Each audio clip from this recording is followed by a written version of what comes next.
Alright, let's get that off the screen. I know it's been a few days since I've made a video. All these Q drops that have been coming full force have kind of taken up my time. So anyway, this video is going to be a little longer because I'm going to cover quite a bit in this video. So it's going to be, maybe grab yourself a coffee or whatever, because I'm going to cover some things that I think you're going to find to be extremely informative and will help you out dramatically, especially if you're day trading. Okay, so let's just briefly start at the beginning. This is an 8 range chart. That's why it says 8 range up there. And what this is each one of these candles is 2 full handles or 2 full points. So it's based on price, and it has absolutely nothing to do with time. As you can see, it could take, like from here, from 9:50 until 10:02, you form 3 candles, right? Where over here, you form 3 candles in 6 minutes. From here, it took you an hour to form 3 candles. So there's no price involved. There's no time involved, just price. And that's what makes these look so uniform. And it's one of the reasons that I like them, is that you're not going to get one of the 42 different candle patterns that you would potentially get with a chart that is based on time. So you might get 3 or 4 different candle patterns, and that just makes life a lot simpler. And we'll go over the signals for today, but before we do that, I want to show you, you'll see in a lot of my tweets and a lot of my videos, I have the yellow zone, right? And I'm going to show you the yellow zone is formed. You see this cyan area here? That is a buy signal. And on that same bar, we have a fast market. Now, a fast market is they're lifting the offer on this side, which is buying, and absolutely nil on the bid side. So it's a fast market. Boom, boom, boom. It goes. So the two combinations of that is what forms the yellow zone. And the yellow zone lines are drawn off of this cyan level. Now, let's say this had been a magenta level or a pink level, which is a sell side. This would have to be red, where you would have had all the action over on the bid side, because they would have been hitting the bid and there would have been nothing on the offer. So in order to get a yellow zone, you need the cyan and you need green. The only way you can get a yellow zone on the other side is if this is pink and this is red. Okay, so it's like they're diametrically opposed, basically.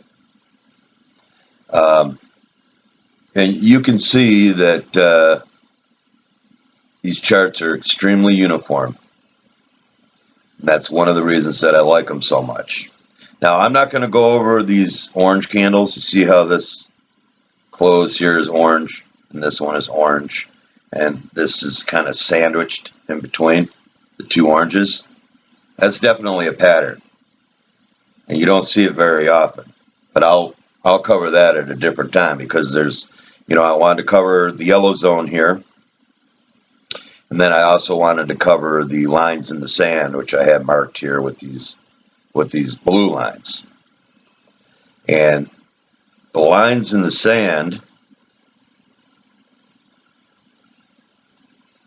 one of them was formed, these 2 sets right here, were formed off of this candle here with the point of control right there. And the other one was formed off the very next candle. And those lines in the sand will come back into play during the course of the trading day. So lines in the sand are very important, especially if you're day trading.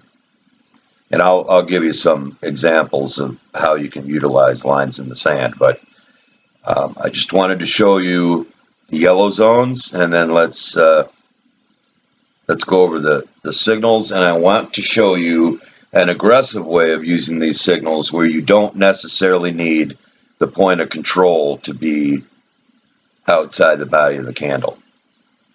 Okay, so our first buy signal was right here with the negative delta and the positive cot and the point of control outside of the body of the candle.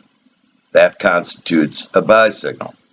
Now at the top of my Twitter page, there's a link to my YouTube page, and there's an introductory video that will show you exactly what you need to look for these buy and sell signals.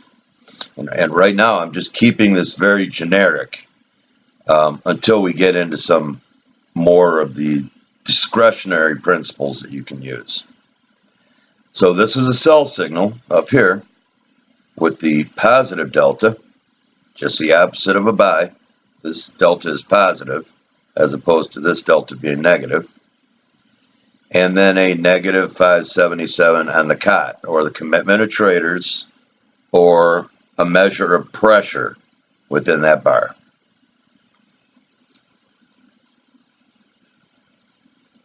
And we have a buy signal right here with the negative delta and the positive cot and the point of control outside the body of the candle. I'm going to show you an aggressive method that you can use where you can take these divergences, like here you've got a buy signal, but the point of control is inside the body of the candle. And then immediately following, you get a sell signal on the very next bar with the point of control inside the candle body. So it is aggressive. I mean, theoretically, the sell signal should have the point of control outside the body of the candle. But when you see a flip like this, you take it. And you have to be patient with it, because sometimes a flip signal will take a while to develop. You can see it eventually pay dividends, but it took a little while.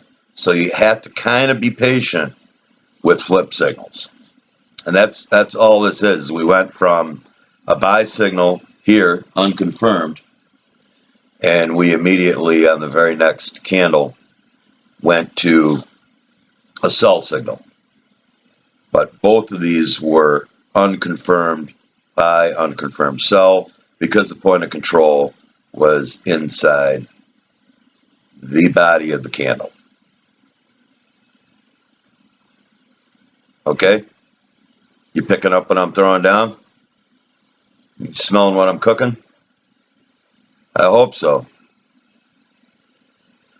I've gone over this stuff quite a bit. Like I said, if you've got any questions about how these signals are generated, you can go right to my YouTube page, and it will give you a look